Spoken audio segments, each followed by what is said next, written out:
HBCU pride. I Bleav in HBCU culture, and I Bleav in HBCU sports. This is what our show is about. HBCU pride with Tim McKain and Derrick. Peace, family. You listen to another episode of Bleav in HBCUs with Tim McKain and Derrick. How you doing today, Derrick? I'm doing well, man. I can't complain. Just living life, you know what I'm saying? Yes, sir. Yes, sir. Well, my day has been filled with highs and lows when it comes to the sports world. Dak Prescott. Who cares about You said what? Who cares about Dallas? Bruh, everybody. Bruh. Did you not hear what happened to Dak Prescott? I heard what happened to Dak Prescott. I watched the injury, but who cares about Dallas Cowboys, period? Bruh, the Cowboys have the biggest fan base, okay? They're a billion-dollar company. The Cowboys fans for life. Cowboys for life. That's what it is. Yeah, but y'all don't win, so that doesn't matter. Hey, we got 5 Super Bowls, but it's all good. And then also a high, the Lakers won. Yeah. Even though I got both, I actually got love for both teams because Shaquille O'Neal. I'm kind of glad that they tied the Boston Celtics for 17. Rajon Rondo, the first player in NBA history to win a championship with the Celtics and Lakers. Dwight Howard won a championship. That kind of adds to his credibility. So I'm kind of glad for that too, man. But what are your thoughts? Well, Lakers is overdue. It makes sense for them to win today. You know, what they've been through with just Kobe and the COVID. So I think, you know, when the bubble first started, I knew that veteran teams would be well off in this bubble because they can lock in more than these young teams. These young players tend to get sidetracked from time to time, and LeBron's the ultimate leader. So if LeBron's locked in as your leader, you really can't be stopped. Yeah, that's a fact. But speaking on the coronavirus, in the current news when it comes to HBCU culture, sports culture, it's FMU, man, Florida Memorial, man. They're in the news, man, recently with some issues when it comes to whether or not they're hiding how many players have been affected by the coronavirus. Right. And what's going down in the FMU is that the coach has become suspended because he's decided not to coach his players. Nearly 2 dozen student athletes have gotten the coronavirus, and the athletic director will become the interim head coach at FMU. Is this a good look for Florida Memorial being the only HBCU school to play in this current sports culture with everything going on with COVID-19? Well, I think the best plan of action is to always, before even like playing games, I think the best plan of action is to make sure you keep these players safe and these coaches and everybody in the school safe. So if the coach is not abiding by that rule, of course he should get fired because he's being selfish and thinking about the game than his players. Well, Tim Harris, he actually decided not to coach. So what he was saying was he did not want his players to play in this coronavirus in this time space right now. But basically, he's been suspended. There was some reports that he was fired. But Uncle Luke, we all know Uncle Luke. He made some reports that said that was inaccurate. I look at it 2 ways, Derrick. So one, the first and foremost, you have to look at the student athletes. Right.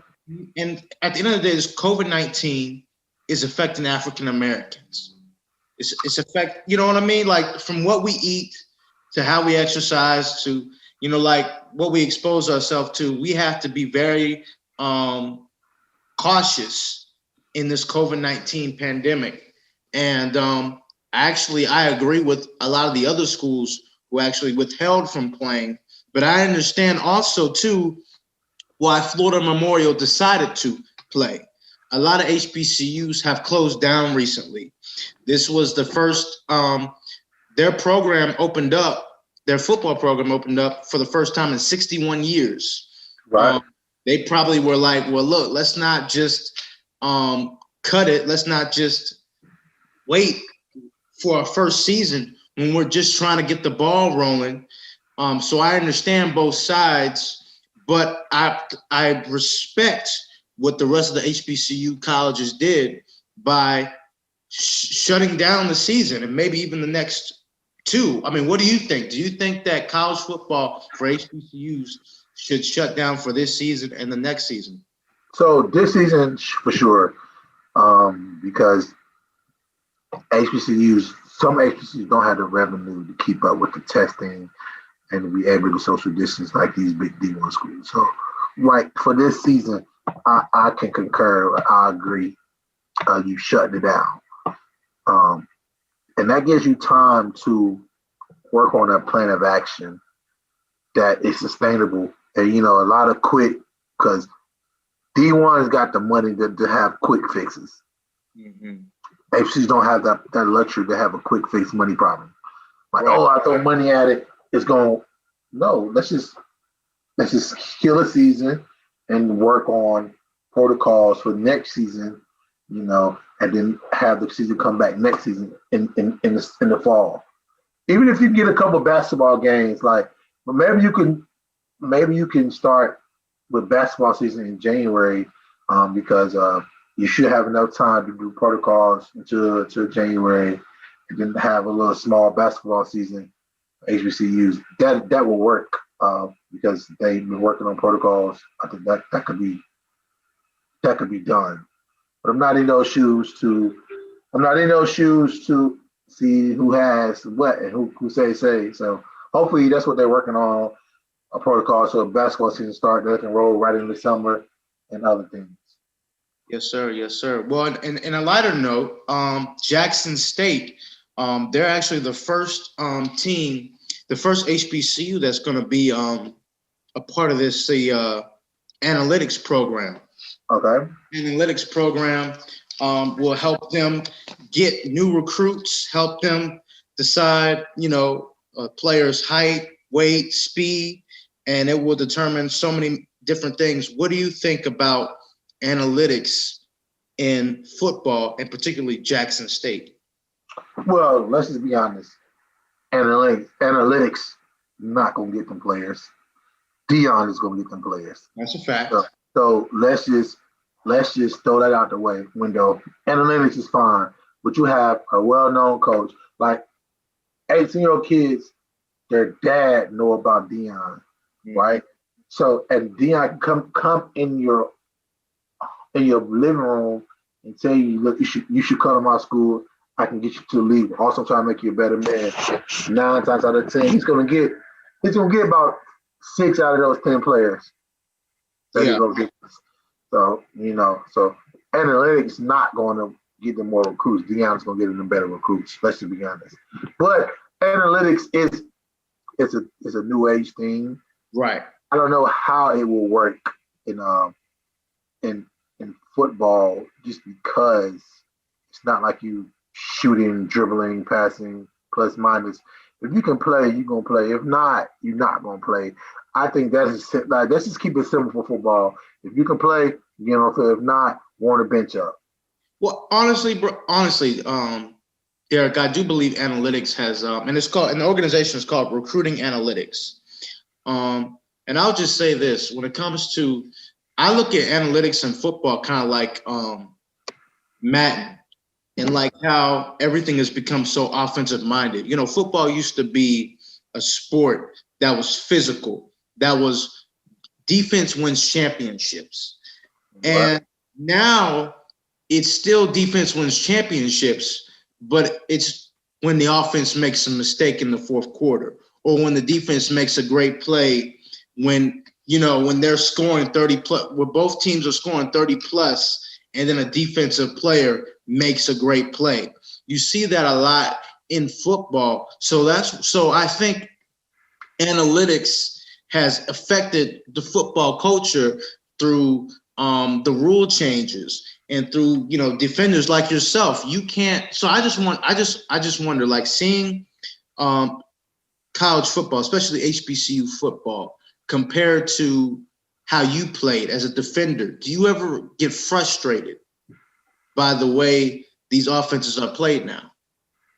You can't really get frustrated by the way offensive playing, just because it's the excitement comes from scoring touchdowns, and I agree with that. The excitement comes from scoring touchdowns, long passes, shotgun, razzle dazzle plays. Yes, but as a defender, you just got to remain locked in. And I'm the prize, who's the quarterback. You chop the head down the quarterback, you get to the quarterback, everything's a fall. So, but I don't think defenders are frustrated. The only thing defenders are frustrated with will probably be in college football. HBCU will probably be the targeting call, and I don't see that many targeting calls called on HBCU level, because you kick them out the game, and then you get a 15-yard penalty, and then when the penalties, when you go to replay, and it's not targeting, they don't let the player return to the game. I think that rule has to be addressed. Like, if it's overturned, you should allow the player to come back to the game, and that player has to sit out for the rest of the game and part of the other game. So I think that needs to be changed.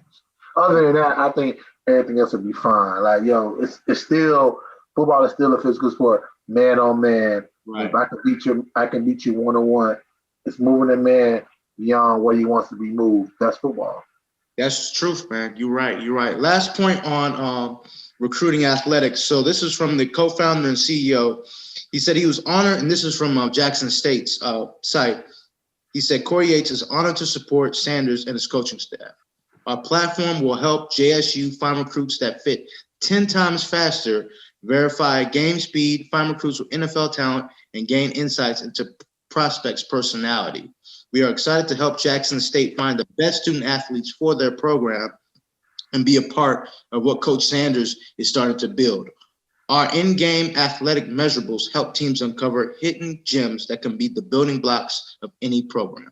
So I think what they're trying to say is that they're going to judge players' moods, players' abilities, and figure out if they're the right fit. So it's not necessarily about the players, how it's going to help them. It's going to be more so Jackson State kind of narrows who they pick out of the teams out of the players who want to play under Coach Sanders. Right, I agree. Like, it sounds like they don't want any type of recruit. They want the right recruit. Exactly. And the right recruit always be the perfect. It's like, he may not fit with us. His temperament is this, his temperament is that, but the right recruit will change everything around. Yes, sir. Yes, sir. So there's a lot of, so I want to talk about the CIAA. There's a lot of good coaches in the CIAA. In your opinion, when football opens up again, what team and what coach is going to make some significant changes for next season? What you mean, as in like players? Yeah, no, like what team and what coach you think is going to be next level for 2021? So what I've been hearing through the grapevine is Elizabeth State's team has been on the cusp of breaking out these last couple of years. And, through my sources, I'm trying to pull it right now. They have a solid football team in that aspect, and I think they're up next. Yeah. I think Elizabeth State is up next. I respect that. I'm gonna go Shaw. And I'm gonna go Shaw because one, we all know Gilbert Wiggins. He's got that defensive minded. He's got players who are NFL ready. In my opinion, that they can make some noise in the NFL. And Adrian Jones, the head coach, they were 5-2 in the CIAA last year. Right. 6-4 overall. I think he's on the way up. They've had some losing seasons back and forth, but I think they're on the cusp, man, to make some serious headway. Yeah, and also, I also want to give a shout out to Western State. They always have a solid team and ready to go. So I would give Western State and that coaching staff a good nod at, coming out this pandemic ready to go win another championship. Yes, sir. They got Dominic Graves. He's a leader. He's somebody who's a champion. He cares about his teammates. Yeah, and I say that because I'm kind of close to that program a little bit, knowing former players when there was knee deep back in the schedule, that making a dominant championship runs, just losing to Valdosta State back-to-back years. I think it was Valdosta State. Or what it was a championship back-to-back years. So I'm close to that program. So I think they always gonna have a shot to do it. That's what's up. That's what's up. Last topic. Brianna Daniels. Brianna Daniels from Norfolk State. She receives the NASCAR Drive Diversity Award. She became the first Black woman to be in the pit crews for NASCAR. Okay. And she was she's since 2017, 2018, 2019, and 2020, she's broken waves for not only just Black women, but for Black people when it comes to NASCAR. How do you think NASCAR can be influential in the Black community? And do you think there could be more Black drivers in NASCAR? There will be more Black drivers in NASCAR. It takes, I say this is good you're bringing this up. Michael Jordan just jumped in the NASCAR realm, and him being a billionaire and a well-known Black man, that will help for NASCAR to bring in more of the Black community. That's why I think, in the Black community, NASCAR has seemed to be whack. Right. No, look, I get it. I feel you, bro. Just to be quite frank, and because we don't see, I don't see nobody in my color that's racing cars. Except for Bubba Wallace. But you may get a few here and there, right? But they don't win as much as you. That's true, though. That's true. They don't win as much. So I think, Jordan jumping in that realm and her being in the pit crew, I think that's huge, because he's going to see, I can do that too. I'm a man of color. I'm a woman of color. I see people my color in this field, in this industry. I can do it. That's all. And all it takes is somebody seeing that, that's what I want to be, and putting all their focus on that. And all it takes is one. And Bubba Wallace could be that guy. He's really young. He's only 26 years old. He could be the next guy. And then too, when you look at it, like tennis, was not a sport that Black people were interested in, but then Serena and Venus were in it. Golf was not a sport that Black people played, but then Tiger Woods played it. Now you got all these brothers playing putt. You know what I mean? It's just right. So it's always good to see, repping squad. It's always good to see your people of color in sports like that. And I think that HBCUs, especially Brianna Daniels, to do what she's doing is going to inspire more women of color to do what she's doing, and also men of color, Black men, to be like, hey, man, maybe NASCAR could be something for me. There's not a lot of us in there, and maybe HBCUs could be a part of that, and we could see some NASCAR drivers in the future. Yeah, we hope. Let's speak that to existence. We are going to see some NASCAR drivers in the future. Yes, sir. Yes, sir. That will be all for Bleav in HBCUs with Tim McKain. I'm Derrick Hall. Peace, family.